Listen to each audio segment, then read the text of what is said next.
வாழ்க்கையிலே நீ வெற்றி பெற வேண்டும் என்றால் தயவு செய்து எக்காரணம் முன்னிட்டு உன்னுடைய நேரத்தை வீணாக்காதே.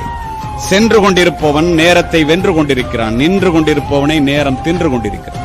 இந்தியர்கள் கடிகாரத்தில் மணியை மட்டும் பார்க்கின்றோம், அமெரிக்கர்கள் மணியோடு சேர்த்து நிமிடத்தையும் பார்க்கின்றார்கள், ஜப்பானியர்களும் ஐரோப்பியர்களும் நிமிடத்தோடு சேர்த்து வினாடியையும் பார்க்கின்றார்கள்.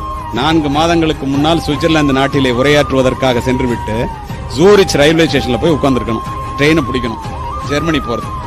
8:03 போன நான் புறப்பட்டுட்டேன். மனைவியும் அழைச்சிட்டு போயிருந்தேன். புறப்பட முடியுமா? 5 நிமிஷம் லேட்டு. அவசர அவசரமா போறேன்.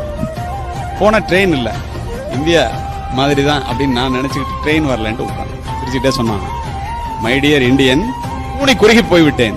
இந்த ட்ரெயின் 1 மணி நேரத்துக்கு 850 கிலோமீட்டர் வேகத்துல போறதுடா, நேரம் பாதி தூரம் போயிருக்கும், நீ லேட்டா வந்திருக்க போடாங்க.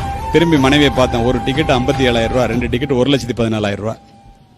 பாக்குறத தவிர வேற என்ன பண்ண முடியும்?